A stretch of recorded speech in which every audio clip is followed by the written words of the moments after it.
Hi, നമ്മൾ ഇന്ന് northern mountain റേഞ്ചസിന്റെ അവസാന ഭാഗമാണ് പഠിക്കാൻ പോകുന്നത്. അതായത് ഈ ഒരു ഭാഗത്തോട് കൂടിയിട്ട് നമ്മുടെ ഉത്തരപർവ്വത നിര എന്ന ടോപ്പിക് കംപ്ലീറ്റ് ആവും. അപ്പോൾ ഞാൻ പറഞ്ഞിരുന്നു കഴിഞ്ഞ രണ്ട് ക്ലാസ്സിലും എടുത്തിട്ടുള്ള കാര്യം നമ്മൾ മാപ്പ് വെച്ചിട്ട് അത് പറഞ്ഞു തരാന്ന്. അപ്പൊ നമുക്ക് ആദ്യം മാപ്പ് വെച്ചിട്ട് തന്നെ അതിനെ കുറിച്ചിട്ട് കാര്യങ്ങൾ ഒന്ന് പറഞ്ഞുതരാം. അതായത് ഇവിടെ ഇപ്പോ നമ്മുടെ ട്രാൻസ് ഹിമാലയത്തിനെ കുറിച്ച് പറഞ്ഞു. ട്രാൻസ് ഹിമാലയത്തിലെ 3 റേഞ്ചസ് ഉണ്ട്: കാരക്കോറം, ലഡാക്ക്, അതുപോലെ സസ്കർ റേഞ്ച്. അത് മൂന്ന് എവിടെയാണ് നോക്കൂ. ഇതാ കണ്ടോ, ഈ ഒരു ബ്ലൂ ആയിട്ട് ഇൻഡസിന്റെ ഒക്കെ മുകളിൽ ഇതാണ്. ഇവിടെ കാരക്കോറം ഉണ്ട്, അതുപോലെ അതിന് താഴെ ലഡാക്ക് ഉണ്ട്, അതിനുശേഷം സസ്കർ റേഞ്ച് ഉണ്ട്. ഇങ്ങനെ 3 റേഞ്ചസ് കൂടി ചെന്നിട്ടാണ് ട്രാൻസ് ഹിമാലയം എന്ന് വിളിക്കുന്നത്. ഈ കാരക്കോറം തന്നെ ഇന്ത്യയുടെ നോർത്തിലേക്ക് പോയിട്ട് ഇവിടെ ഇന്ത്യക്ക് മുകളിലാട്ടോ. ഈ സ്ലൈഡിൽ അത് അത്ര വിസിബിൾ അല്ല, ഞാൻ ഇവിടെ ജസ്റ്റ് മെൻഷൻ ചെയ്യാം. ഇവിടെ ആയിട്ട് ഇങ്ങനെ ഒരു കെട്ടുണ്ട്. കെട്ട് എന്ന് പറഞ്ഞാല് ലോകത്തിന്റെ മേൽക്കൂര, നിങ്ങൾക്ക് മനസ്സിലാകാൻ വേണ്ടിയിട്ട് പറഞ്ഞാണ്. ലോകത്തിന്റെ മേൽക്കൂര ആയിട്ടുള്ള പാമിർ നോട്ട് അവിടെയാണുള്ളത്, ഇന്ത്യയുടെ നോർത്തില്. അതിലേക്കാണ് ഈ എക്സ്റ്റെൻഡ് ചെയ്തിട്ട് കാരക്കോറം അവിടെ നിന്നാണ് എക്സ്റ്റെൻഡ് ചെയ്യുന്നത്. ഇനി കാരക്കോറത്തിന്റെ ലഡാക്കിലൂടെ ഇങ്ങനെ വന്നിട്ട് നമ്മുടെ ടിബറ്റിലേക്ക് ഒരു എക്സ്റ്റൻഷൻ ഉണ്ട്. ഈ ടിബറ്റിലേക്കുള്ള എക്സ്റ്റൻഷൻ ആണ് കൈലാഷ് റേഞ്ച് എന്ന് പറയുന്നത്. എന്താണ്? കാരക്കോറത്തിന്റെ ടിബറ്റിലേക്കുള്ള ഒരു എക്സ്റ്റൻഷൻ ഉണ്ട്, അതാണ് കൈലാഷ് റേഞ്ച് അഥവാ കൈലാസ് നിര എന്ന് പറയുന്നത്. ഇനി ഈ പാമിർ നോട്ടിൽ നിന്ന് ഈസ്റ്റ് സൈഡിലേക്ക്, അതായത് ടിബറ്റ് ഭാഗത്തേക്ക് ഒരു മൗണ്ടൻ റേഞ്ച് പോകുന്നുണ്ട്. അതിന്റെ പേരെന്താണ്? കുൻലൂൺ മൗണ്ടൻ. അതുപോലെ തന്നെ ടിയാങ്ഷാങ് എന്ന് പറയുന്നൊക്കെ പർവ്വതനിരകള് ചൈനയുടെ ഭാഗത്തേക്ക് പോകുന്നുണ്ട്. അതുപോലെ അഫ്ഗാനിസ്ഥാന്റെ ഭാഗത്തേക്ക് ഹിന്ദുക്കുഷ് പോകുന്നുണ്ട്. പാകിസ്ഥാന്റെ ഭാഗത്തേക്ക്, അതായത് സൗത്തിലേക്ക് ഏത് മൗണ്ടൻ ആണ് പോകുന്നത്? സുലൈമാനിയരയും പോകുന്നുണ്ട്. അപ്പൊ ഇത്രയും കാര്യങ്ങൾ പാമിർ നോട്ടും കാരക്കോറും ലഡാക്കും സസ്കറൊക്കെ പറഞ്ഞില്ലേ. ഇനി അടുത്തത് ഏതാണ്? നമ്മുടെ ഹിമാലയ നിരകള്. ട്രാൻസ് ഹിമാലയം കഴിഞ്ഞിട്ട് ഹിമാലയൻ നിരകളാണ്. ഹിമാലയൻ നിരകളിൽ 3 പാരലൽ റേഞ്ചസ് ആണുള്ളത്. സമാന്തരമായിട്ടുള്ള 3 നിരകളാണുള്ളത്. അപ്പൊ ഏതൊക്കെയാണ് ഉള്ളത്? സസ്കർ റേഞ്ചിന് താഴെ നമ്മുടെ ഗ്രേറ്റർ ഹിമാലയ, അതിനുശേഷം ലെസ്സർ ഹിമാലയ ഉണ്ട്. പിന്നെ നമ്മുടെ അവസാനമായിട്ട് ഔട്ടർ ഹിമാലയ അഥവാ ഷിവാലിക് ഉണ്ട്. ഈ 3 റേഞ്ചസും പാരലൽ ആയിട്ടുണ്ട്. അതിനുശേഷം നമ്മൾ പറഞ്ഞു ഈസ്റ്റേൺ ഹിൽസ് അഥവാ പൂർവാചലി. എവിടെയാണ്? ഇന്ത്യയുടെ നോർത്ത് ഈസ്റ്റേൺ സൈഡില്. ഇവിടെ കണ്ടില്ലേ നാഗാലാൻഡിന്റെ ഈ ഭാഗത്തായിട്ട് നാഗ ഹിൽസ് ഉണ്ട്. പിന്നെ മേഘാലയയിൽ ഖാസി, ഗാരോ, ജയന്തിയ ഹിൽസ് ഉണ്ട്. പിന്നെ മണിപ്പൂരിലുണ്ട്. പിന്നെ പൂർവാചൽ റേഞ്ച് മണിപ്പൂർ മിസോറാം മേഖലയിൽ മീസോ ഹിൽസ് അല്ലെങ്കിൽ ലൂഷ ഹിൽസ് ഒക്കെ പറയുന്ന ഹില്ല് അവിടെ ഉണ്ട്. അതായത് നോർത്ത് ടു സൗത്ത് അലൈൻമെന്റ് ആണെന്ന് പറഞ്ഞു. നോർത്തിൽ നിന്ന് സൗത്തിലേക്ക് ഒരു അലൈൻമെന്റ് ആയിട്ടാണ് ഈ ഈസ്റ്റേൺ ഹിൽസ് കാണപ്പെടുന്നതെന്ന് പറഞ്ഞു. പിന്നെ അരുണാചൽ പ്രദേശിന്റെ ഭാഗത്ത് പട്കായ് ബൂം അല്ലെങ്കിൽ എന്താ പറയാ, അരുണാചൽ പ്രദേശ് പട്കായ് ഹിൽസ് എന്ന് പറയുന്നത് അരുണാചൽ പ്രദേശിന്റെ ഭാഗത്താണ് ഉള്ളത്. ഇനി ഷിവാലിക് എന്ന് പറഞ്ഞാൽ കുറച്ചും കൂടി ഡിസ്കണ്ടിന്യൂസ് ആണ്. മറ്റ് ഹിമാലയൻ നിരകളെ അപേക്ഷിച്ചിട്ട് കണ്ടിന്യൂഷൻ ഇല്ലാത്ത ഒരു നിരയാണ് ഷിവാലിക് എന്ന് പറയുന്നത്. അതുകൂടെ ഓർക്കാം.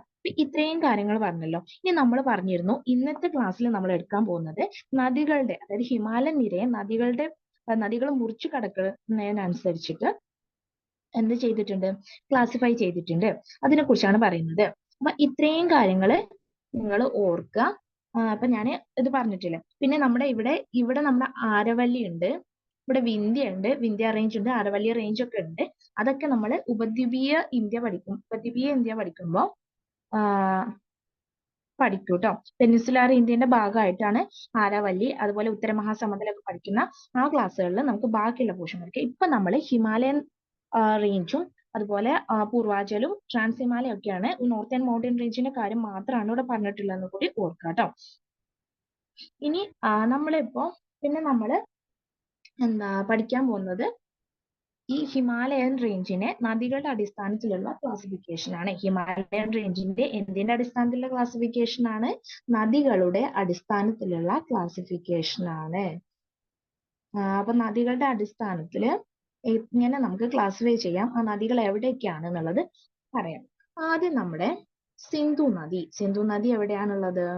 ഇൻഡസ് റിവർ എവിടെയാണ്? കണ്ടോ, ഇൻഡസ് റിവർ ഇങ്ങനെ ഒഴുകുന്നുണ്ട്, സിന്ധു നദിയുണ്ട്. പിന്നെ മാനസസരോവറിന് ഇങ്ങനെ ഉത്ഭവിച്ചു വരുന്ന സത്ലജ് ഉണ്ട്. പിന്നെ ഉത്തരാഖണ്ഡിന്റെ ഒക്കെ അതിർത്തിയിൽ, അതായത് ഇന്ത്യ ബോർഡറിൽ നിന്ന് വരുന്ന കാളി നദി ഉണ്ട്. പിന്നെ സിക്കിമിന്റെ ഭാഗത്തു നിന്ന് വരുന്ന ടീസ്റ്റ നദിയുണ്ട്. അതുപോലെ ഇവിടെ അവസാനം ബ്രഹ്മപുത്ര റിവർ ഉണ്ട്. അപ്പൊ ഇങ്ങനെയാണ് നദികള്. ഇതില് ഇതേതാണ്? ഫസ്റ്റത്തെ ഏതാണെന്നാ പറഞ്ഞത്? ഇതാണ് സിന്ധു നദി. ഇത് സത്ലജ്, ഇത് കാളി നദി, ഇത് ടീസ്റ്റ, ദെൻ ഇവിടെ ബ്രഹ്മപുത്ര. ഇങ്ങനെ ഈ നദികളാണ് ഉള്ളത്. ഈ നദികളുടെ ബേസിലാണ് ഹിമാലയൻ നിരയെ ക്ലാസിഫൈ ചെയ്തിട്ടുള്ളത്. അപ്പൊ നമ്മൾ ഹിമാലയൻ നിരയെ ഒരൊറ്റ 3 റേഞ്ചസിനെ നമ്മൾ ഒരൊറ്റ നിരയായിട്ട് കാണിക്കാം. ഇങ്ങനെ ഇവിടെ കണ്ടോ, ഇതാണ് ഹിമാലയൻ റേഞ്ച്. അങ്ങനെ ഒരുമിച്ച് വരക്കാട്ടോ. ഏതൊക്കെയാണ് വരുന്നത്? ഹിമാദ്രി, ഹിമാചൽ, ശിവാലിക്. ഈ 3 നിരകളാണ്. അതിനെ ക്രോസ് ചെയ്തിട്ടാണ് ഈ നദികൾ ഒഴുകുന്നത്. അതിന്റെ ബേസിലാണ് നമ്മൾ ഹിമാലയത്തെ ക്ലാസിഫൈ ചെയ്തിട്ടുള്ളത്. ആരാണ് ക്ലാസിഫൈ ചെയ്തിട്ടുള്ളത്? സർ സിഡ്നി ബെർണാഡ് എന്ന് പറഞ്ഞിട്ടുള്ള സയന്റിസ്റ്റ് ആണ് ക്ലാസിഫൈ ചെയ്തിട്ടുള്ളത്. ഇനി അത് ഏതൊക്കെയാണ് നോക്കാം. സിന്ധു നദിക്കും സത്ലജ് നദിക്കും ഇടയിൽ വരുന്ന ഹിമാലയത്തിന്റെ പോർഷൻ, അതിന്റെ പേരാണ് പഞ്ചാബ് ഹിമാലയ. എന്താണ്? പഞ്ചാബ് ഹിമാലയ. എന്താ ഞാൻ പറഞ്ഞത്? സിന്ധു നദിക്കും, അതായത് റിവർ ഇൻഡസിനും സത്ലജിനും ഇടയിൽ ഉള്ള ഹിമാലയത്തിന്റെ പോർഷനെ പറയുന്ന പേരാണ് പഞ്ചാബ് ഹിമാലയ. എന്താണ്? പഞ്ചാബ് ഹിമാലയ. അതിനുശേഷം സത്ലജിനും കാളി നദിക്കും ഇടയിൽ വരുന്ന പോർഷനെ പറയുന്ന പേരെന്താണ്? കുമയൂൺ ഹിമാലയ. എന്താണ്? കുമയൂൺ ഹിമാലയ. അതിനുശേഷം കാളി നദിക്കും ടീസ്റ്റ നദിക്കും, സിക്കിമിൽ നിന്ന് ഉത്ഭവിക്കുന്ന, സിക്കിമിന്റെ ഭാഗത്തൂടെ വരുന്ന ടീസ്റ്റ നദി ഉണ്ടല്ലോ, ഇതിന്റെ രണ്ടിനും ഇടയിൽ വരുന്ന ഹിമാലയത്തിന്റെ പോർഷനെ പറയുന്നതാണ് നേപ്പാൾ ഹിമാലയ. എന്താണ്? നേപ്പാൾ ഹിമാലയ. ഇനി ടീസ്റ്റ നദിക്കും ബ്രഹ്മപുത്ര നദിക്കും ഇടയിൽ വരുന്ന പോർഷൻ ഉണ്ടല്ലോ, അതിനെ പറയുന്നതാണ് അസം ഹിമാലയ. എന്താണ്? അസം ഹിമാലയ. മനസ്സിലായോ? ഒന്നുകൂടെ പറയാം. ഇൻഡസിനും സത്ലജിനും ഇടയിലുള്ള പോർഷൻ പഞ്ചാബ് ഹിമാലയ. സത്ലജിനും കാളിക്കും ഇടയിലുള്ള പോർഷൻ ഉണ്ടല്ലോ, ഈ പോർഷൻ, സത്ലജിനും കാളിക്കും ഇടയിലുള്ള ഈ ഒരു പോർഷൻ ഉണ്ടല്ലോ, അതാണ് കുമയൂൺ ഹിമാലയ. കാളിക്കും ടീസ്റ്റയ്ക്കും ഇടയിലുള്ള ഈ ഒരു പോർഷൻ ഉണ്ടല്ലോ, അതിനെയാണ് നേപ്പാൾ ഹിമാലയ എന്ന് പറയുന്നത്. ഇനി ടീസ്റ്റയ്ക്കും ബ്രഹ്മപുത്രയ്ക്കും ഇടയിലുള്ള പോർഷൻ ആണ് അസം ഹിമാലയ. അപ്പൊ 4 തരത്തിൽ ക്ലാസിഫൈ ചെയ്തിട്ടുണ്ട് സർ സിഡ്നി ബെർണാഡ്. നദികളുടെ അടിസ്ഥാനത്തിൽ എങ്ങനെയാണ് ഹിമാലയൻ റേഞ്ചിനെ ക്ലാസിഫൈ ചെയ്തിട്ടുള്ളത്? സിന്ധുവിനും സത്ലജിനും ഇടയിൽ പഞ്ചാബ് ഹിമാലയ, സത്ലജിനും കാളിക്കും ഇടയിൽ കുമയൂൺ ഹിമാലയ, കാളിക്കും ടീസ്റ്റയ്ക്കും ഇടയിൽ നേപ്പാൾ ഹിമാലയ, ടീസ്റ്റയ്ക്കും ബ്രഹ്മപുത്രയ്ക്കും ഇടയിൽ അസം ഹിമാലയ. ഇത് ചേരുംപടി ചേർക്കാൻ ശരിയായ ജോഡി ഏതാണ്, അല്ലെങ്കിൽ പ്രസ്താവനയായിട്ടൊക്കെ ചോദ്യം വരാം. അപ്പൊ ഒന്ന് നോക്കി വെക്കാം. അപ്പൊ ഇത്രയും കാര്യങ്ങൾ മനസ്സിലായില്ലേ? ഇനി ഇതിന് പറയണ്ടല്ലോ. അപ്പോ മാപ്പ് വെച്ചിട്ട് നിങ്ങൾക്ക് കാര്യം മനസ്സിലായിട്ടുണ്ടല്ലോ. പിന്നെ ഇവിടെതാ നമ്മുടെ ലഡാക്ക് കേന്ദ്രഭരണ പ്രദേശമുണ്ട്, ജമ്മു കാശ്മീർ എന്ന് പറഞ്ഞ കേന്ദ്രഭരണ പ്രദേശമുണ്ട്. ഇതിന്റെ ഇടയിലാണ് ലൈൻ ഓഫ് കൺട്രോൾ വരുന്നതും അതിന് താഴെയായിട്ട് സിയാച്ചിൻ ഹിമാനി ഒക്കെ വരുന്നത്. പിന്നെ നമ്മൾ ചുരങ്ങൾ കൂടി ഇതിൽ പറയാമെന്ന് എനിക്ക് തോന്നുന്നു. അപ്പൊ കുറച്ചും കൂടി മാപ്പ് വെച്ചിട്ടാകുമ്പോൾ നിങ്ങൾക്ക് ക്ലിയർ ആയിട്ട് വരും. ചുരങ്ങൾ കൂടി പറഞ്ഞുതരാം കേട്ടോ. ചുരങ്ങൾ എന്ന് പറഞ്ഞാല് നമ്മൾ പറഞ്ഞു നമ്മുടെ നാഷണൽ ഹൈവേ 1, ദേശീയപാത, ഇതിന്റെ ഭാഗമായിട്ട് വരുന്ന ചുരങ്ങൾ കൂടി പറഞ്ഞാൽ, നമ്മുടെ ദേശീയപാത 1 എന്ന് പറയുന്നത് ശ്രീനഗർ മുതൽ ലേ വരെയുള്ളതാണ്. ഇവിടെ ലഡാക്കിലെ ലേ എന്നൊരു പട്ടണമാണ്, ഇതാണ് ലേ. അതുപോലെ ജമ്മു കാശ്മീരിലെ ശ്രീനഗർ എവിടെയാണ്? ഇവിടെയാണ് ശ്രീനഗർ എന്ന് വെച്ചു. ശ്രീനഗർ മുതൽ ലേ വരെ നമുക്ക് പോകണം. അപ്പൊ നമ്മൾ എന്താ ചെയ്യാ? ശ്രീനഗറിന് കാർഗിലേക്ക് പോകും.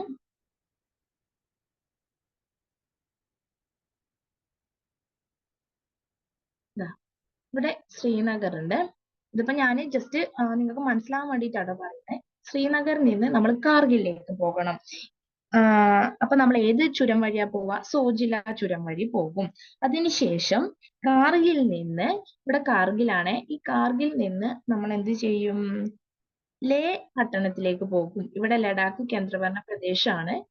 ലഡാക്കിലേക്ക് നമ്മൾ ഇങ്ങനെ പോകും. കാർഗിൽ നിന്ന് ലേയിലേക്ക് ഫോർട്ടുല ചുരം. ഇനി ലേയിൽ നിന്ന് സിയാച്ചിൻ ഹിമാനിയുണ്ട്. ഈ സിയാച്ചിൻ ഹിമാനിയിലേക്ക് കാർത്തുങ്ല ചുരം വഴി പോകും. അതായത് ഒരാള് ശ്രീനഗറിൽ നിന്ന് ലേ എന്ന പറയുന്ന പട്ടണത്തിലേക്ക് പോകുന്നത് എങ്ങനെയാന്ന് വെച്ചാല് ആദ്യം ശ്രീനഗറിൽ നിന്ന് കാർഗിലിലേക്ക് പോകണം. അപ്പൊ നമ്മൾ സോജില പാസ് വഴി പോകും. കാർഗിൽ നിന്ന് ലേയിലേക്ക് പോകുന്നത് ഫോർട്ടുല ചുരം വഴിയാണ്. ഈ ഫോർട്ടുല ചുരം ഏത് റേഞ്ചിലാണുള്ളത്? സസ്കറിലാണ് ഫോർട്ടുല ചുരം ഉള്ളത്. ഇനി ഫോർട്ടുല ചുരമൊക്കെ കടന്ന് നമ്മൾ എന്ത് ചെയ്യും? ലേയിലെത്തിയിട്ടുണ്ട്.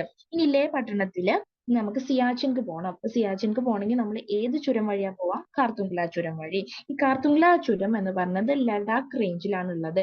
ഇതില് ഞാൻ ജസ്റ്റ് ഒന്ന് അടയാളപ്പെടുത്തിയിട്ടുള്ളൂ, കറക്റ്റ് ആയിട്ടുള്ള പൊസിഷൻ ഒന്നല്ല, പക്ഷെ നിങ്ങൾക്ക് മനസ്സിലാകാൻ വേണ്ടിയിട്ടാണ്.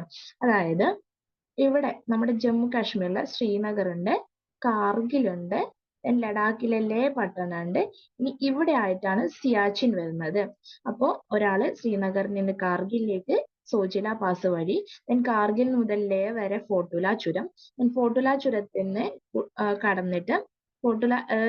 കടന്നിട്ട് നമ്മൾ ലേയിലെത്തി. ലേയിൽ നിന്ന് സിയാച്ചിൻക്ക് നമ്മൾ എങ്ങനെ പോവാ? കാർത്തുങ്ല ചുരം വഴി. അപ്പൊ ഈ കാര്യം നിങ്ങൾക്ക് ക്ലിയർ ആയിട്ടുണ്ടാവും. ഇനി നമ്മള് എന്താന്ന് വെച്ചാൽ ഇത്രയും കാര്യങ്ങൾ ക്ലിയർ ആയിട്ടുണ്ടല്ലോ. ഇനി നമുക്ക് റീജിയണൽ ക്ലാസിഫിക്കേഷൻ കൂടി പഠിക്കാനുണ്ട് ഹിമാലയത്തിന്റെ. അപ്പൊ ഞാൻ അത് എടുക്കാം. നിങ്ങൾ ഇത്രയും കാര്യങ്ങൾ മനസ്സിലാകുന്നെന്ന് നോട്ട് ഒന്ന് നോക്ക്. അപ്പൊ ഇതിന് ഞാൻ മറ്റ് നമ്മുടെ റീജിയണൽ ക്ലാസിഫിക്കേഷനെ പറഞ്ഞുതരാം. അത് നിങ്ങളൊന്ന് കുറച്ച് സമയം വായിച്ചു നോക്കൂ കേട്ടോ.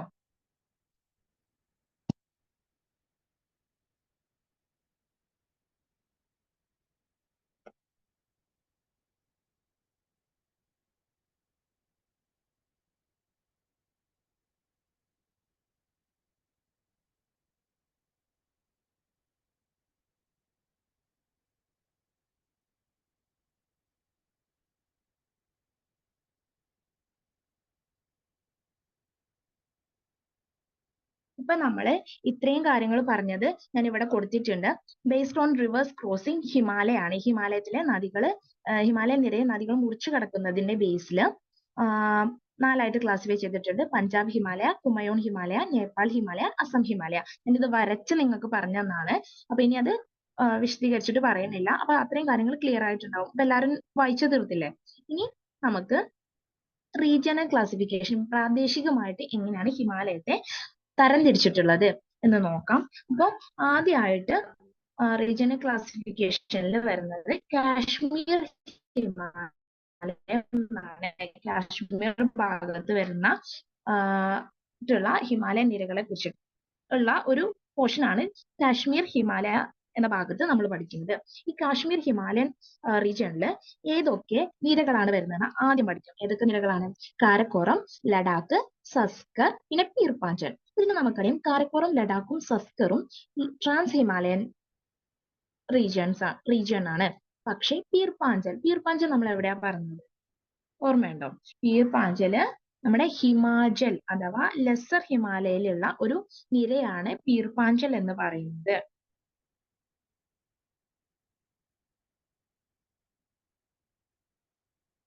പീർപ്പാഞ്ചൽ എവിടെയാണ്? ലെസർ ഹിമാലയ റേഞ്ചിലാണ്.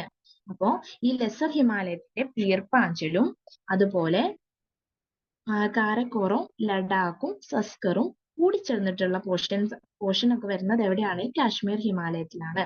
ഇനി ഹിമാദ്രിക്കും അതായത് ഗ്രേറ്റർ ഹിമാലയത്തിനും പീർപ്പാഞ്ചലിനും ഇടയിലാണ് കാശ്മീർ താഴ്വര ഉള്ളത്. ഇനി ഹിമാദ്രി എന്ന് പറഞ്ഞാൽ ഗ്രേറ്റർ ഹിമാലയത്തിനും പീർപ്പാഞ്ചലിനും ഇടയിലുള്ള താഴ്വര എന്ന് ചോദിക്കുകയാണെങ്കിൽ കാശ്മീർ താഴ്വര എന്ന് പറയണം. ഹിമാദ്രിയെ ഗ്രേറ്റർ ഹിമാലയ, അങ്ങനെയാണ് ടെക്സ്റ്റ് ബുക്കിലൊക്കെ ഉള്ളത്. അപ്പൊ അങ്ങനെയും കൂടെ പഠിക്കണം. ഹിമാദ്രി എന്ന് പറയുമ്പോഴും ഗ്രേറ്റർ ഹിമാലയ എന്ന് പറയുന്നതും ഒന്ന് തന്നെയാണെന്ന് മനസ്സിലാക്കണം. പിന്നെ കാശ്മീർ ഹിമാലയത്തിന്റെ ഒരു പ്രത്യേകതയാണ് ദാൽ തടാകം, വൂളാർ തടാകം ഒക്കെ. കാശ്മീരിന്റെ ഭാഗത്തുള്ളതാണ് വൂളാർ തടാകം. ദാൽ തടാകം ശുദ്ധജല തടാകമാണ്. ഏറ്റവും വലിയ ശുദ്ധജല തടാകമാണ് വൂളാർ തടാകം എന്ന് പറയുന്നത്. പിന്നീട് അവിടെ ബൾട്ടാറോ അതുപോലെ സിയാച്ചിൻ ഗ്ലേഷ്യർ ഒക്കെ കാശ്മീർ ഹിമാലയയിലാണ് ഉള്ളത്. ഇനി ഈ കാശ്മീരിൽ നമുക്കറിയാം കുങ്കുമപ്പൂവിന്റെ കൃഷിനെ കുറിച്ചൊക്കെ. അവിടെ ഈ കുങ്കുമപ്പൂവിന്റെ കൃഷിക്ക് അനുയോജ്യമായിട്ടുള്ള ഒരു മണ്ണിനുണ്ട്. ആ മണ്ണിനത്തിന്റെ പേരെന്താണ്? കരേവ. എന്താണ്? കരേവ. അത് മറക്കരുത്. ഇതൊരു ചോദ്യം വന്നതാണ്. കരേവ എന്ന മണ്ണിനം കാണപ്പെടുന്നത് എവിടെ? കാശ്മീർ ഹിമാലയത്തില്. അത് എന്തിന് പ്രശസ്തമാണ്? കുങ്കുമ കൃഷിക്ക് പ്രശസ്തമാണ്. ഇനി ഈ കാശ്മീർ താഴ്വര ഉണ്ടാക്കുന്നത് ഏത് നദിയാണ്? ഏത് നദിയാണ് കാശ്മീർ താഴ്വര ഉണ്ടാക്കുന്നത്? ജലം നദി. ഏത് നദിയാണ്? ജലം നദി. ജലം നദി സിന്ധുവിന്റെ ഒരു പോഷക നദിയാണ്. മനസ്സിലായോ? അപ്പൊ എന്തൊക്കെ കാര്യങ്ങൾ പറഞ്ഞു? എന്തൊക്കെ കാര്യങ്ങളാണ് നമ്മൾ പറഞ്ഞത് കാശ്മീർ ഹിമാലയത്തെ കുറിച്ചിട്ട്? അതായത് നമ്മുടെ കാരക്കോറം, ലഡാക്ക്, സസ്കർ, പീർ പാഞ്ചൽ എന്നീ നിരകൾ കൂടിയിട്ടുള്ളതാണ് കാശ്മീർ ഹിമാലയ. നമുക്കറിയാം ലഡാക്ക് എന്ന് പറഞ്ഞാല് ഇന്ത്യയിലെ കോൾഡ് ഡെസേർട്ട് ആണ്. ശൈത്യ മരുഭൂമി എന്നറിയപ്പെടുന്ന പ്രദേശമാണ് ലഡാക്ക്. അതും ഈ കാശ്മീർ താഴ്വരയിലാണ്. കാശ്മീർ ഹിമാലയത്തിലാണ്. ഇനി കാശ്മീർ താഴ്വര എവിടെയാണ് സ്ഥിതി ചെയ്യുന്നത്? ഗ്രേറ്റർ ഹിമാലയത്തിനും പീർ പാഞ്ചലിനും ഇടയിൽ. ഗ്രേറ്റർ ഹിമാലയ എന്ന് പറഞ്ഞാൽ ഹിമാദ്രിയാണ്. ഹിമാചലിലെ ഒരു റേഞ്ച് ആണ് പീർ പാഞ്ചൽ. ഇനി ദാൽ ലേക്ക് ഉണ്ട്, അതുപോലെ വൂളാർ തടാകം ഉണ്ട്. പിന്നെ ജലം നദിയാണ് കാശ്മീർ താഴ്വരയിലൂടെ ഒഴുകുന്ന നദി. പ്രധാനപ്പെട്ട ഹിമാനികളാണ് ബൾട്ടാരോ അതുപോലെ സിയാച്ചിൻ. പിന്നെ കരേവ മണ്ണിന്റെ കാര്യം പറഞ്ഞു. ഇനി അതുപോലെ തന്നെ ഉള്ളതാണ് പ്രധാനപ്പെട്ടിട്ടുള്ള ലവണ തടാകങ്ങളാണ് പാങ്ങോങ്സോ, സോമോറിഡി എന്നൊക്കെ പറയുന്നതൊക്കെ കാശ്മീർ ഹിമാലയത്തിലുള്ള പ്രധാനപ്പെട്ട സോൾട്ട് വാട്ടർ ലേക്സ് ആണ്. ലവണ തടാകങ്ങളാണ് പാങ്ങോങ്സോ, സോമോറിഡി എന്ന് പറയുന്നത്.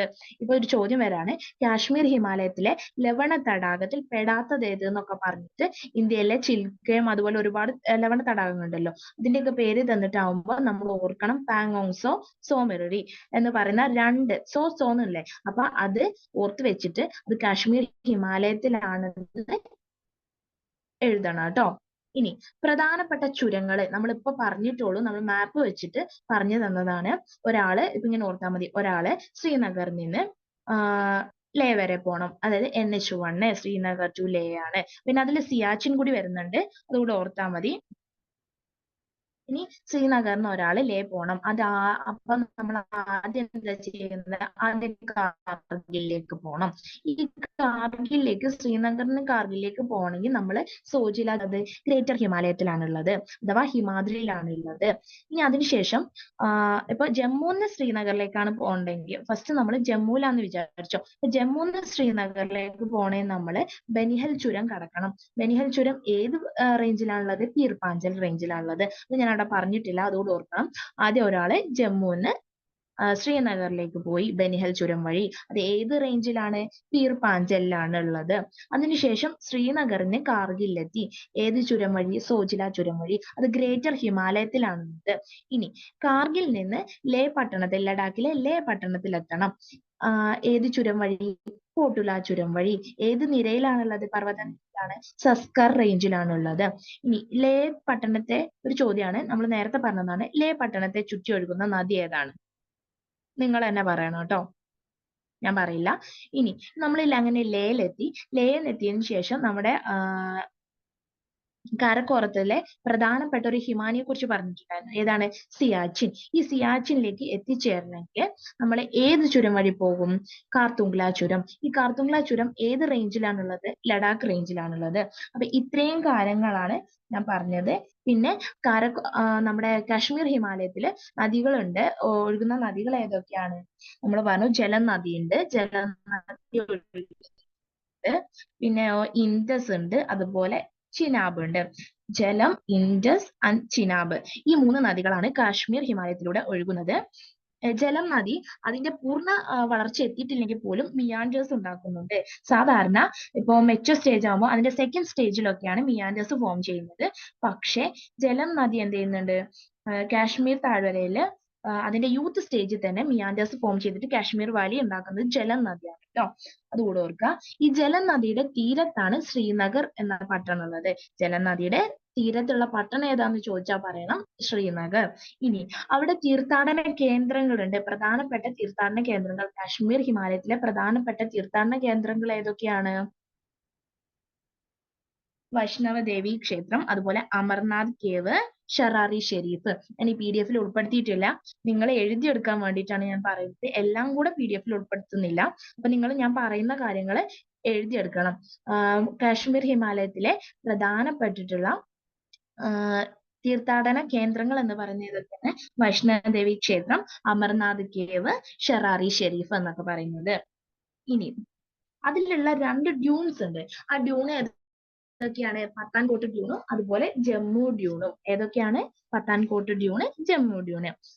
ഇനി നമുക്ക് അടുത്ത ഒരു റീജിയണൽ ക്ലാസിഫിക്കേഷൻ ആയുള്ള ഹിമാചൽ ഉത്തരാഖണ്ഡ് ഹിമാലയ അതിനെ കുറിച്ചിട്ട് പറയാം. ഹിമാചൽ ഉത്തരാഖണ്ഡ് ഹിമാലയ എന്ന് പറഞ്ഞിട്ട് രവി നദിക്കും കാളി നദിക്കും ഇടയിലുള്ളതാണ് ഹിമാചൽ ഉത്തരാഖണ്ഡ് ഹിമാലയ. രവി നദി എന്ന് പറയുന്നത് നമ്മുടെ സിന്ധുവിന്റെ ഒരു പോഷക നദിയാണ് രവി നദി. ലാഹോർ അതായത് രവി നദിയുടെ തീരത്താണ് ലാഹോർ പട്ടണം ഒക്കെ ഉള്ളത്. ഹാരപ്പ അതുപോലെ പത്താൻകോട്ട ഒക്കെ ഉള്ളത് രവി നദിയുടെ തീരത്താണ്. അത് ഓർക്കാട്ടോ. നമുക്കറിയാം രവി നദിയുടെ തീരത്ത് INC-ന്റെ ലാഹോർ സമ്മേളനം നടന്നതും പൂർണ്ണ സ്വരാജ് പ്രഖ്യാപിക്കുന്നതൊക്കെ അറിയാം. അതൊക്കെ ഹിസ്റ്ററി പോർഷൻ ആണ്. അതുപോലെ കോൺസ്റ്റിറ്റ്യൂഷന്റെ ആ ഭാഗത്തൊക്കെ വരുന്നതാണ്. അപ്പൊ അതൊന്നും ഇവിടെ പറയുന്നില്ല. ഇപ്പൊ രവി നദി എന്ന് പറഞ്ഞപ്പോ ഞാൻ പറഞ്ഞു എന്നുള്ളൂ. ഈ രവി നദിയുടെയും കാളി നദിയുടെയും ഇടയിലായിട്ടുള്ള പോർഷനാണ് ഹിമാചൽ ഉത്തരാഖണ്ഡ് ഹിമാലയ. രവി നദി പടിഞ്ഞാറ് ഭാഗത്ത് രവി നദിയും കിഴക്ക് ഭാഗത്ത് കാളി നദിയുമാണുള്ളത്. ഈ കാളി നദി എന്ന് പറഞ്ഞാൽ ഉത്തരാഖണ്ഡിന്റെ ഭാഗത്ത്, അതായത് ഇന്ത്യ ബോർഡറിലെ ഉത്തരാഖണ്ഡിന്റെ ഭാഗത്ത് നിന്ന് വരുന്ന നദിയാണ് കാളി നദി എന്ന് പറയുന്നത്. ഇതില് ഓൾമോസ്റ്റ് എല്ലാ ഒരു ഹിമാലയന്റെ പോർഷൻസും അടങ്ങിയിട്ടുണ്ട് ഈ ഭാഗത്ത്. ഗ്രേറ്റർ ഹിമാലയ ഉണ്ട്, ലെസർ ഹിമാലയ അതായത് ഹിമാദ്രി ഉണ്ട്, ഹിമാചൽ ഉണ്ട്, പിന്നെ ലെസർ ഹിമാലയന്റെ പോർഷൻസ് ഉണ്ട്. ധൗലധർ, നാഗർടിബ എന്നൊക്കെ പറയുന്നത് എന്താണ് മൗണ്ടെയിൻസ് ആണ്. ഇതൊക്കെ അതായത് പീക്സ് ആണ്. അതൊക്കെ കൊടുമുടികളൊക്കെ ഉൾപ്പെടുന്ന ഏകദേശം എല്ലാ ഹിമാലയത്തിന്റെ പ്രോമിനന്റ് ആയിട്ടുള്ള പോർഷൻസ് ഒക്കെ വരുന്നത് ഈ ഹിമാചൽ ഉത്തരാഖണ്ഡ് ഹിമാലയത്തിന്റെ ഹിമാലയൻ പ്രദേശത്താണ് ഉള്ളത്. അത് ഓർക്കുക കേട്ടോ. ഓൾമോസ്റ്റ് എല്ലാ ഹിമാലയൻ റേഞ്ചിന്റെ പോർഷൻസും വരുന്നുണ്ട്. പിന്നെ അവിടെയുള്ള ഹിൽ സ്റ്റേഷൻസ്, പ്രധാനപ്പെട്ട ഹിൽ സ്റ്റേഷൻസ് ഏതൊക്കെയാണ്? ധർമ്മശാല, ഷിംല, റാണിഗഡ്, അൽമോറ, കസോലി. ഷിംലയും കസോലിയൊക്കെ ഏത് സംസ്ഥാനത്താണ്? ഹിമാചൽ പ്രദേശിലാണുള്ളത്. മുസോരി, റാണിഗഡ്, അൽമോറ, കസോലി, ലാൻഡൌണ് ഇതൊക്കെ ഉത്തരാഖണ്ഡിലാണ്. ഇനി ഇവിടെ ശിവാലിക്കും പ്രസന്റ് ആണ്, അതുപോലെ ഡ്യൂൺസും ഉണ്ട്. ശിവാലിക്കും ഉണ്ട്, ഡ്യൂൺസും ഉണ്ട്. ഹരിക്കെ ഡൂണ്, കോട്ട ഡൂണ്, ഡെറാഡൂണ് ഇതൊക്കെ ഉത്തരാഖണ്ഡിലുള്ളതാണ്. ഇതെല്ലാം ഇവിടെ ഉണ്ട്. എക്സാമ്പിൾ ആട്ടോ ഞാൻ പറഞ്ഞത് ഡ്യൂണിന്റെ. പിന്നെ പിന്നീടുള്ളത് നമ്മുടെ ഏതൊക്കെ റിവർ സിസ്റ്റം എന്ന് പറഞ്ഞാൽ നമ്മൾ പറഞ്ഞു കാശ്മീർ ഹിമാലയത്തിൽ ഇൻഡസ്, ജലം, ചിനാബാണ്. ഇവിടെ 2 റിവർ സിസ്റ്റം, അതായത് 2 നദീവ്യവസ്ഥ ഉണ്ട്. സിന്ധുവിന്റെ നദീവ്യവസ്ഥയും അതുപോലെ ഗംഗയും അതിന്റെ നദീവ്യവസ്ഥയും കൂടി ഉൾപ്പെട്ടിട്ടുള്ളതാണ് ഈ പ്രദേശം എന്ന് പറയുന്നത്. അതായത് ഹിമാചൽ ഉത്തരാഖണ്ഡ് ഹിമാലയ. മേജർ റിവേഴ്സ് അപ്പൊ ഏതൊക്കെയായിരിക്കും? ഇൻഡസ്, അതുപോലെ ഗംഗ റിവർ സിസ്റ്റം എന്ന് പറഞ്ഞു. അപ്പൊ ഏതൊക്കെ നദികളായിരിക്കും മെയിൻ ആയിട്ടുള്ളത്? നമ്മൾ പറഞ്ഞു വെസ്റ്റില് രവി ഉണ്ട് എന്ന് പറഞ്ഞു. പിന്നെ കാഗ്രേന്റെ പോഷക നദിയാണ് കാളി നദി. അപ്പൊ കാഗ്ര ഉണ്ടായിരിക്കും. പിന്നെ ബിയാസ് ഉണ്ട്, സത്ലജ് ഉണ്ട്, യമുന ഉണ്ട്. ഏതൊക്കെയാണ്? രവി, ബിയാസ്, സത്ലജ്. ഇത് സിന്ധുവിന്റെ പോഷക നദികളാണ്. യമുനയും കാഗ്രയും ഗംഗയുടെ പോഷക നദികളാണ്. കാഗ്രേന്റെ പോഷക നദിയാണ് കാളി എന്ന് പറയുന്നത്. അപ്പൊ ഇത്രയും ക്ലിയർ ആയില്ലേ? ഇനി അവിടെയുള്ള ഒരു ട്രൈബൽ ഗ്രൂപ്പാണ് ബോട്ടിയാസ്. അവിടെയുള്ള ട്രൈബൽ ഗ്രൂപ്പാണ് ബോട്ടിയാസ് എന്ന് പറയുന്നത്. ഇനി ഉത്തരാഖണ്ഡിനെ ഞാൻ അഡീഷണൽ ആയിട്ട് കുറച്ച് കാര്യങ്ങൾ പറയാം, നിങ്ങൾ എഴുതി വെച്ചോളും. ഉത്തരാഖണ്ഡിന്റെ പേരെന്താണ്? വാലി ഓഫ് ഫ്ലവേഴ്സ്, പൂന്തോട്ടങ്ങളുടെ താഴ്വര എന്ന് അറിയപ്പെടുന്നത് ഏതാണ്? ഉത്തരാഖണ്ഡ്. ഏതാണ്? ഉത്തരാഖണ്ഡ്. വാലി ഓഫ് ഫ്ലവേഴ്സ് എന്ന് പറയുന്നത് ഏത് സംസ്ഥാനമാണ് ഉത്തരാഖണ്ഡ്. ഇനി അവിടെ പ്രധാനപ്പെട്ടുള്ള തീർത്ഥാടന കേന്ദ്രങ്ങളുണ്ട്, അതായത് പിൽഗ്രിമേജസ് ഉണ്ട്. ഇപ്പൊ നമ്മൾ പറഞ്ഞു ഗംഗ അതുപോലെ യമുനയൊക്കെ ഉണ്ട്. അപ്പൊ ഗംഗോത്രി, യമുനോത്രി, കേദാർനാഥ്, ബദ്രിനാഥ്, ഹേമകുണ്ട് സാഹിബ്, ഇങ്ങനെയൊക്കെയുള്ള ഒരുപാട് പിൽഗ്രിമേജ് ഒക്കെ അവിടെയുണ്ട്. ഈ കേദാർനാഥ് മന്ദാകിനി നദിയുടെ തീരത്താണ്. ബദ്രിനാഥ് അളകാനന്ദ നദിയുടെ തീരത്താണ്. കേദാർനാഥ് ഏത് നദിയുടെ തീരത്താണ്? മന്ദാകിനി നദി. ബദ്രിനാഥ് ഏത് നദിയുടെ തീരത്താണ്? അളകനന്ദ. ഇങ്ങനെ ഒരുപാട് നദികൾ കൂടിച്ചേർന്നിട്ട് ഗംഗയിലേക്ക് ചേരുന്നുണ്ട്.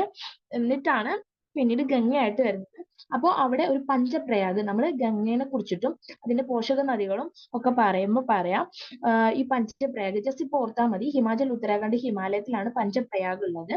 പിന്നെ ഒരുപാട് പിൽഗ്രിമേജസ് ഉണ്ട്, അതായത് ഗംഗോത്രി, യമുനോത്രി, കേദാർനാഥ്, ബദ്രിനാഥ്, ഹേമകുണ്ട് സാഹിബ് ഒക്കെ. പിന്നെ ഉത്തരാഖണ്ഡിനെ വാലി ഓഫ് ഫ്ലവേഴ്സ് എന്ന് പറയും. പിന്നീട് എന്താ പറഞ്ഞത്? ഹിമാചൽ, ഉത്തരാഖണ്ഡ്, ഹിമാലയത്തില് ട്രൈബൽ ഗ്രൂപ്പ് ഉണ്ട്. അവരുടെ പേരാണ് ഭോട്ടിയാസ്. അവരൊരു നൊമാഡിക് ഗ്രൂപ്പാണ്. പിന്നെ ശിവാലിക്കും ഡ്യൂൺസ് ഒക്കെ പ്രസന്റ് ആണ്. ഓൾമോസ്റ്റ് എല്ലാ ഹിമാലയത്തിന്റെ പ്രൊമിനന്റ് ആയുള്ള ഹിമാലയൻ പോർഷൻസും ഹിമാചൽ, ഉത്തരാഖണ്ഡ്, ഹിമാലയൻ പ്രദേശത്ത് കാണപ്പെടുന്നുണ്ട്. പിന്നെ ഒരുപാട് ഹിൽ സ്റ്റേഷൻസ് ഉണ്ട്. പിന്നെ നദികൾ പറഞ്ഞു, രവി, സത്ലജ്, ബിയാസ്, യമുന, കാഗ്ര. ഈ നദീ സിസ്റ്റങ്ങളും നദികളും പറഞ്ഞു. ഇത്രയും കാര്യങ്ങളൊക്കെ നമ്മൾ പറഞ്ഞു. ഇനി നമുക്ക് അടുത്ത പ്രദേശത്തേക്ക് പോകാം. അടുത്ത ഹിമാലയന്റെ റീജിയണൽ ക്ലാസിഫിക്കേഷൻ വരുന്നതാണ് ഡാർജിലിംഗ്, സിക്കിം, ഹിമാലയ. ഡാർജിലിംഗ് എന്ന് കേൾക്കുമ്പോൾ തന്നെ നിങ്ങൾക്ക് മനസ്സിലാകും വെസ്റ്റ് ബംഗാളിലാണ് ഡാർജിലിംഗ് എന്ന് പറഞ്ഞ് കേട്ടില്ലേ. അപ്പൊ ഡാർജിലിംഗ്, സിക്കിം, ഹിമാലയ. മൂന്നാമത്തെ പോർഷൻ ഏതാണ്? ഡാർജിലിംഗ്, സിക്കിം, ഹിമാലയ. ഈ ഡാർജിലിംഗ്, സിക്കിം, ഹിമാലയത്തിന്റെ പടിഞ്ഞാറ് വെസ്റ്റ് ഭാഗത്ത് നേപ്പാൾ ഹിമാലയാണ്. കിഴക്ക് ഈസ്റ്റ് ഭാഗത്ത് ഭൂട്ടാൻ ഹിമാലയാണ്. ഇതും ഇതിന്റെ ക്ലാസിഫിക്കേഷനിൽ വരുന്നത് തന്നെയാണ്, റീജിയണൽ ക്ലാസിഫിക്കേഷനിൽ. പക്ഷെ നമുക്കിത് പഠിക്കാനില്ല, കാരണം അത് നേപ്പാളും ഭൂട്ടാനും ഒക്കെ ഭാഗത്ത് വരുന്നതാണ്. നമ്മൾ ഇന്ത്യത്തെ കാര്യം മാത്രമാണ് പഠിക്കുന്നത്. അതുകൊണ്ടാണ് അത് രണ്ടും പറയാത്തത് ക്ലാസിഫിക്കേഷനിൽ. അപ്പൊ നമ്മൾ എന്താ പറഞ്ഞത്? ഡാർജിലിംഗ്, സിക്കിം, ഹിമാലയത്തിന്റെ വെസ്റ്റ് സൈഡിൽ ഏതാണുള്ളത്? നേപ്പാൾ ഹിമാലയാണ്. ഈസ്റ്റില് ഭൂട്ടാൻ ഹിമാലയാണ്. അപ്പൊ സിക്കിം എന്ന് പറയുമ്പോൾ തന്നെ നമ്മൾ പറഞ്ഞു നദീ വ്യവസ്ഥയിൽ ക്രോസ് ചെയ്യുന്നതിനനുസരിച്ച് ടീസ്റ്റ നദിയൊക്കെ പറഞ്ഞിട്ടുണ്ട്. സിക്കിമിന്റെ ഭാഗത്ത് നിന്ന് വരുന്ന ടീസ്റ്റ നദി. അപ്പൊ അവിടുത്തെ പ്രധാന നദി ഏതായിരിക്കും? ടീസ്റ്റ നദി. ഇങ്ങനെ ഓരോ കാര്യം നമുക്ക് മുൻപ് പറഞ്ഞത് വെച്ചിട്ട് കണക്ട് ചെയ്തിട്ട് ഓർത്തെടുക്കാൻ പറ്റൂ കേട്ടോ. അപ്പൊ പ്രധാന നദിയാണ് ടീസ്റ്റ. നമ്മുടെ ഇന്ത്യയിലെ തന്നെ പൂർണ്ണമായും ഇന്ത്യയിലെ തർക്കരഹിത ഇന്ത്യയിൽ സ്ഥിതി ചെയ്യുന്ന ഏറ്റവും വലിയ കൊടുമുടി ഏതാണ്? കാഞ്ചൻജംഗ എന്ന് പറഞ്ഞു. മഞ്ഞിന്റെ 5 നിധി എന്നാണ് കാഞ്ചൻജംഗ പറയുന്നത്. അതിന്റെ ഹൈറ്റ് ഒക്കെ നമ്മൾ പറഞ്ഞു. ഇനിയിപ്പോ ആ കാര്യങ്ങളിലേക്ക് ഒന്നും പോകുന്നില്ല. മുൻപത്തെ ക്ലാസ് കേൾക്കാത്തവരാണെങ്കിൽ അതൊന്ന് കേൾക്കണം കേട്ടോ. അപ്പൊ പ്രധാനപ്പെട്ട കൊടുമുടി ഏതാണ്? കാഞ്ചൻജംഗ. ഇനി ഹിൽ സ്റ്റേഷന് നമ്മൾ പറഞ്ഞു ഡാർജിലിംഗ് എന്ന് പറയുമ്പോൾ വെസ്റ്റ് ബംഗാളിലെ ഡാർജിലിംഗ് ആണ്. അപ്പൊ ഡാർജിലിംഗ് തന്നെയാണ്, അതിന്റെ പേര് തന്നെ കിട്ടും. ഡാർജിലിംഗ്, സിക്കി, ഹിമാലയ എന്ന് പറഞ്ഞ പേരിൽ തന്നെ ഉണ്ട് ഇതിനുള്ള എല്ലാ വിവരങ്ങളും. അപ്പോൾ പ്രധാനപ്പെട്ട ഹിൽ സ്റ്റേഷൻ ഏതാണ്? ഡാർജിലിംഗ്. അവിടെയുള്ള ഒരു ട്രൈബൽ ഗ്രൂപ്പാണ് ലെപ്ച ട്രൈബ്സ്. അവിടെയുള്ള ഒരു ട്രൈബൽ ഗ്രൂപ്പാണ് ലെപ്ച ട്രൈബ്സ്. നമ്മൾ നേരത്തെ പറഞ്ഞു ഹിമാചൽ, ഉത്തരാഖണ്ഡ്, ഹിമാലയയിലുള്ള ഒരു ട്രൈബൽ ഗ്രൂപ്പിനെ പറ്റിയിട്ട്. എന്താ അവരുടെ പേര്? ഭോട്ടിയാസ്. ഇവിടെ എന്താ പറഞ്ഞത്? ലെപ്ച ട്രൈബ്സ്. അത് അവിടെ ഇവിടെ മാറിപ്പോകരുത് കേട്ടോ. ഇനി ഇവിടെ ശിവാലിക് ഉണ്ടാവില്ല. ശിവാലിക് പ്രസന്റ് അല്ല. സിക്കിം, ഡാർജിലിംഗ്, ഹിമാലയയില് ശിവാലിക് ആബ്സെന്റ് ആണ്. പകരം അവിടെ ദ്വാർസ് ആണ്. ദ്വാർ ഫോർമേഷൻ ആണ് കാണപ്പെടുന്നത്. ടീ പ്ലാന്റേഷൻ ഒക്കെ പറ്റുന്ന ദ്വാർസ് ആണ് ഈ റീജിയണിൽ കാണപ്പെടുന്നത്. അതുകൂടെ ഓർക്കുക. ഇനി അടുത്ത ഹിമാലയ ആണ് അരുണാചൽ ഹിമാലയ. അരുണാചൽ ഹിമാലയാണ് നാലാമത്തേത്. അരുണാചൽ ഹിമാലയന്റെ ഡയറക്ഷൻ എന്ന് പറഞ്ഞാല് തെക്ക് പടിഞ്ഞാറ് മുതൽ വടക്ക് കിഴക്ക് വരെ. ശരിക്കും പറയുകയാണെങ്കിൽ വടക്ക് കിഴക്ക് തെക്ക് വരാന്നല്ല, വരേന്നാണ് കേട്ടോ. തെക്ക് പടിഞ്ഞാറ് മുതൽ വടക്ക് കിഴക്ക് വരെയാണ് അരുണാചൽ ഹിമാലയത്തിന്റെ അതിരുള്ളത്, ഡിറക്ഷൻ ഉള്ളത്. അത് ശരിക്കും പറയുകയാണെങ്കിൽ അതായത് എക്സ്റ്റെൻഡ് ചെയ്യുന്നത് ഭൂട്ടാൻ ഹിമാലയത്തിന്റെ ഈസ്റ്റ് മുതൽ നമ്മുടെ ഈസ്റ്റിലുള്ള ദിഫു പാസ് ഉണ്ടല്ലോ, ചുരം, ദിഫു പാസ് വരെയാണ് ശരിക്കുള്ളത് എക്സ്റ്റെൻഡ് ചെയ്യുന്നത് എന്നാണ് പറയുന്നത്. അതായത് south west to north east അങ്ങനെ പഠിക്കാം. South west to north east ആണ് അതിന്റെ ഡിറക്ഷൻ എന്ന് പറയുന്നത്. ഇനി അതിലുള്ള പ്രധാനപ്പെട്ട കൊടുമുടികൾ ഏതൊക്കെയാണ്? കാങ്തു, അതുപോലെ നംചപർവ.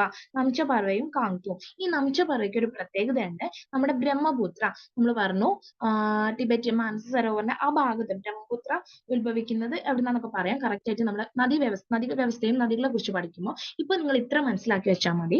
അതായത് ബ്രഹ്മപുത്ര എന്ത് ചെയ്യുന്നുണ്ട്? നമ്മുടെ ഇന്ത്യയിലേക്ക് കടക്കുമ്പോൾ നംചപർവനെ ക്രോസ് ചെയ്തിട്ട് അവിടെ ഒരു വലിയ ഗോർജ് ഉണ്ടാക്കിയതിന് ശേഷമാണ് ഇന്ത്യയിലേക്ക് കടക്കുന്നത്. ബ്രഹ്മപുത്ര നദി എന്താ ചെയ്യുന്നത്? നംച പർവ എന്ന് പറഞ്ഞിട്ടുള്ളത് നമ്മുടെ അരുണാചൽ ഹിമാലയയിലുള്ള ഒരു കൊടുമുടിയാണ് നംച പർവ. അതിനെ ക്രോസ് ചെയ്യുന്നുണ്ട്. എങ്ങനെ? ഒരു ഡീപ്പ് ഗോർജ് ഉണ്ടാക്കിയതിന് ശേഷമാണ് ബ്രഹ്മപുത്ര ക്രോസ് ചെയ്യുന്നത്. അതുകൊണ്ട് തന്നെ നമ്മൾ നദികൾ പഠിക്കുമ്പോൾ നമ്മുടെ ബ്രഹ്മപുത്രന്റെ പോഷക നദികളും കൂടിയിട്ട് അരുണാചൽ ഹിമാലയന്റെ പോർഷനിൽ വരുന്നുണ്ട്. അപ്പൊ ഏതൊക്കെയാണ് പ്രധാനപ്പെട്ട നദികള്? ക്യാമങ്, സുബൻസിരി, ദിഹാങ്, ദിബാങ്, ലോഹിത്. ഏതൊക്കെയാണ്? ക്യാമങ്, സുബൻസിരി, ദിഹാങ്, ദിബാങ്, ലോഹിത്. അപ്പൊ ഇത്രയും കാര്യങ്ങൾ ക്ലിയർ ആയില്ലേ? ഇനി ഇവിടെയും ട്രൈബൽ ഗ്രൂപ്പ് ഉണ്ട്. നമ്മൾ പറഞ്ഞു ഹിമാചൽ ഉത്തരാഖണ്ഡ് ഹിമാലയത്തിൽ ഏതാണ്? ഭോട്ടിയാസ്. ഡാർജിലിംഗ് സിക്കിം ഹിമാലയത്തിൽ ഏതാണ്? ലെപ്ച ട്രൈബ്സ്. പിന്നെ ഇവിടെ ഉള്ള ട്രൈബ്സ് ആണ് മോൻപ, അബോർ, മിഷ്മി. ഇനിയുണ്ട് കേട്ടോ നൈഷി, പിന്നെ നാഗാസ് എന്നൊക്കെ പറയുന്ന ഒരുപാട് ട്രൈബ്സ് ഉണ്ട്. അപ്പൊ മറ്റു രണ്ടെണ്ണം കിട്ടുകയാണെങ്കിൽ അരുണാചൽ ഹിമാലയത്തിന്റെ പോർഷനിലുള്ളത് നമുക്ക് ഈസി ആയിട്ട് മനസ്സിലാകും ക്വസ്റ്റ്യനിൽ വരുമ്പോ കേട്ടോ.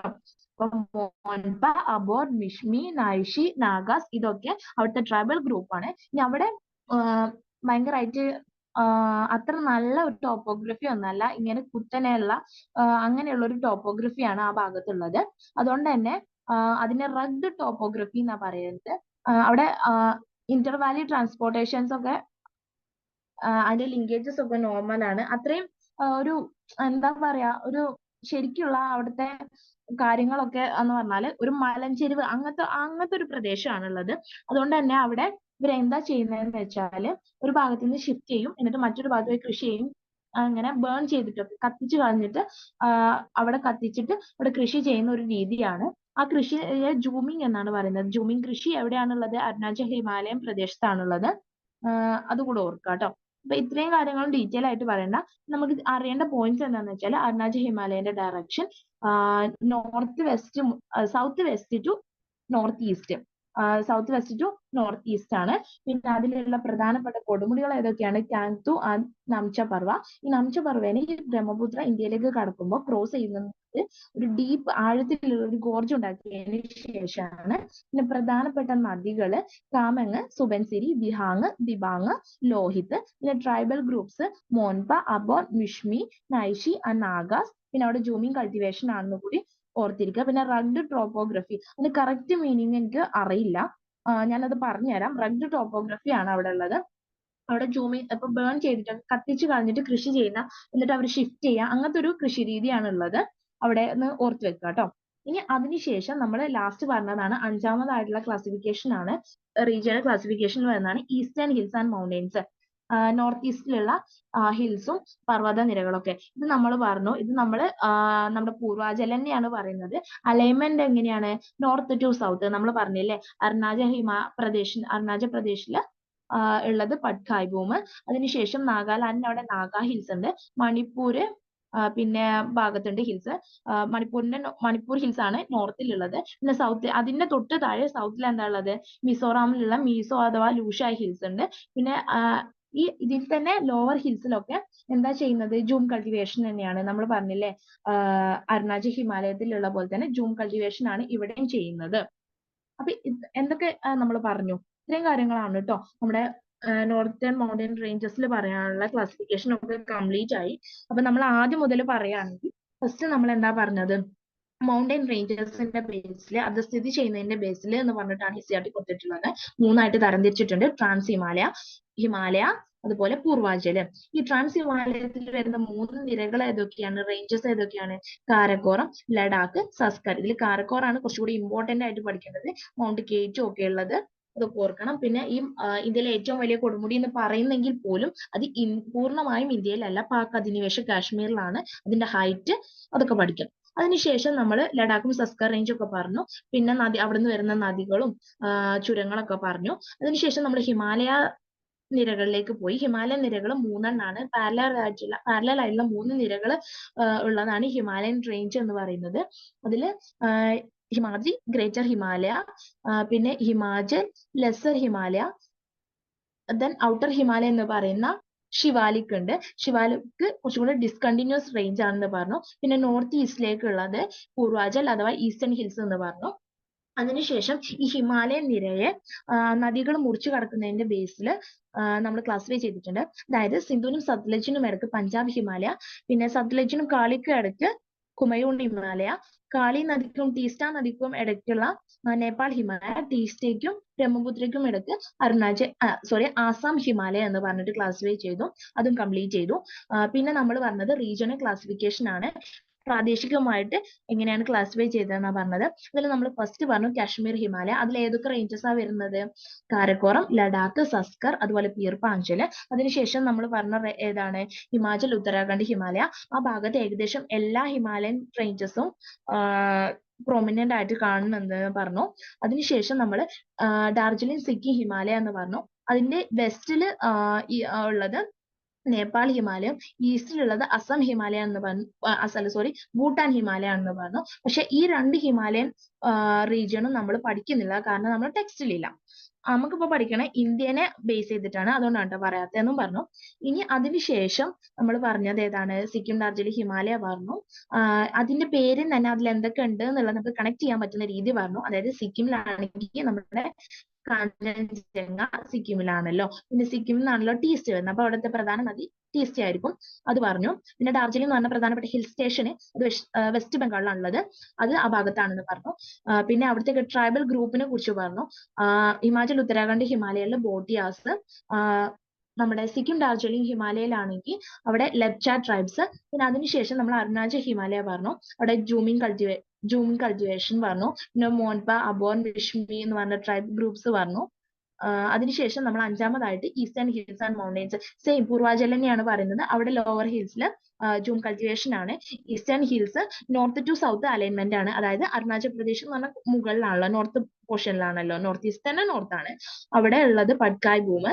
അതിനുശേഷം ഒരു ചെരിവുണ്ട്, അവിടെ ആ ഭാഗത്താണ് ചെരിവ് കണ്ടില്ലേ ഇന്ത്യന്റെ ഭൂപടത്തിൽ, അവിടെയാണ് നാഗാലാൻഡ്, അവിടെ നാഗ ഹിൽസ്. ദെൻ അതിനുശേഷം ഇവിടെ നോർത്ത് ഭാഗത്ത് തന്നെയുള്ളതാണ്, നോർത്തിലെ പോർഷനിലുള്ളതാണ് മണിപ്പൂർ ഹിൽസ്. ഇനി സൗത്തിൽ വരുമ്പോൾ മീസോ ലൂഷ ഹിൽസ്. ഞാൻ പറയുന്നത് നോർത്ത് ഈസ്റ്റിന്റെ സൗത്ത് വെസ്റ്റ് അങ്ങനെ റീജിയൻ ആട്ടോ. നോർത്ത് ഈസ്റ്റ് ഇന്ത്യ എടുത്തിട്ട് പറയുന്നതാട്ടോ ഈ നോർത്ത് സൗത്ത് എന്നൊക്കെ, അല്ലാണ്ട് ഇന്ത്യ മൊത്തത്തിലുള്ള നോർത്ത് സൗത്ത് അല്ല, അതുകൂടെ ഓർക്കാം. പിന്നെ ലൂഷ അല്ലെങ്കിൽ മീസോ ഹിൽസ് ഉണ്ട്. പിന്നെ ഈ ഈസ്റ്റേൺ ഹിൽസിന്റെ ലോവർ ഹിൽസിൽ ജൂം കൾട്ടിവേഷൻ ആണ് നടക്കുന്നത്. ഇങ്ങനത്തെ കാര്യങ്ങളൊക്കെ പറഞ്ഞു. അപ്പോൾ ഏകദേശം 3 ക്ലാസ്സോട് കൂടിയിട്ട് നമ്മുടെ നോർത്തേൺ മൗണ്ടൻ റേഞ്ച് കംപ്ലീറ്റ് ആയിട്ടുണ്ട്. പിന്നെ ഞാൻ നമ്മുടെ ഇന്ത്യന്റെ മാപ്പ് എടുത്തിട്ട് പറഞ്ഞിട്ടുണ്ട്. ഇനി നദികൾ പഠിക്കുമ്പോഴും ഇതിൽ പറഞ്ഞ കുറെ കാര്യങ്ങൾ പറയുന്നുണ്ട്. ഹിമാലയന്റെ ഭാഗത്ത് വരുന്ന നദികളൊക്കെ പറഞ്ഞില്ലേ, ഹിമാലയൻ ഉത്ഭവിക്കുന്നതും അതിനോടനുബന്ധപ്പെട്ടിട്ടുള്ള പ്രദേശങ്ങളിലൂടെ ഒഴുകുന്നതും ഈ നദികളുടെ തീരത്തുള്ള പട്ടണങ്ങളും ഇങ്ങനത്തെ കാര്യങ്ങളൊക്കെ നമ്മൾ ഇതിൽ പഠിച്ച ഒരുപാട് കാര്യങ്ങളാണ് ഹിമാലയൻ നദികളെ കുറിച്ചും ഉപദ്വീപീയ നദികളെ കുറിച്ചൊക്കെ പറയുന്നുണ്ട്. അപ്പൊ അതെല്ലാം നമുക്ക് വരുന്ന ക്ലാസ്സുകളിൽ പഠിക്കാം. അപ്പൊ ഇത്രയും കാര്യങ്ങൾ ക്ലിയർ ആയിട്ടുണ്ടാവും. നന്നായി വായിക്കാം. All the best.